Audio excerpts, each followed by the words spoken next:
If you are sick, you cannot fast. If you are on medication, you cannot fast. If you have to go to the hospital, you cannot fast. If you have to take medication in the middle of your fast, you cannot fast. What? Okay, maybe you can fast in these scenarios, but should you? So should you fast if you need to take medication? Okay, so let's clarify something. Guys, in Islam, fasting is for people that are able-bodied, that can actually keep their fast without having any impact on their health. Because ultimately, our health is the most important thing for us.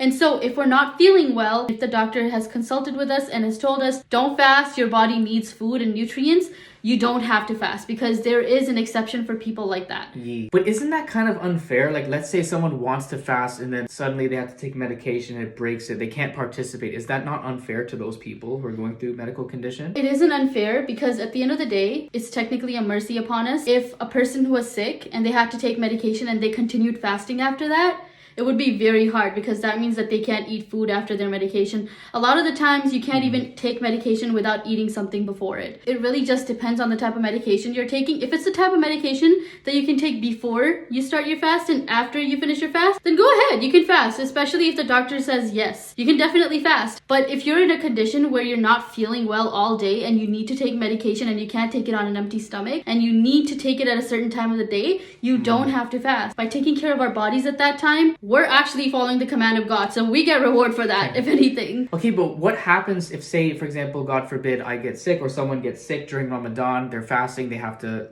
break their fast. How do they make up the fast? Like, how does that process work? Okay, so what happened once with me in grade 7 is I got really sick during class time and I was fasting.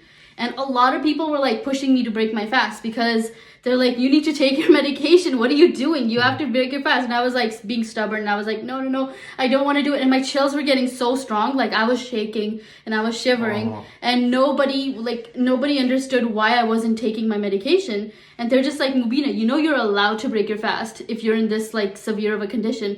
And then finally I ended up like drinking some tea and taking some medication with that, and it helped me so much. And honestly speaking, guys, if I didn't have that exception to break my fast at that time, I don't know what I would do. So in this particular scenario, I would just make up that fast later on, because I didn't intentionally break it. I had to do it because I got sick. Now, if I intentionally broke it, it would be 60 days of fasting straight up. Wow. Yeah. So you make it up later on, like during the year, after Ramadan's done, right? Yeah. If you can't make up later on, you still have the option of feeding people. And that is actually called a kafara. If you guys want a video on that, let us know in the comments.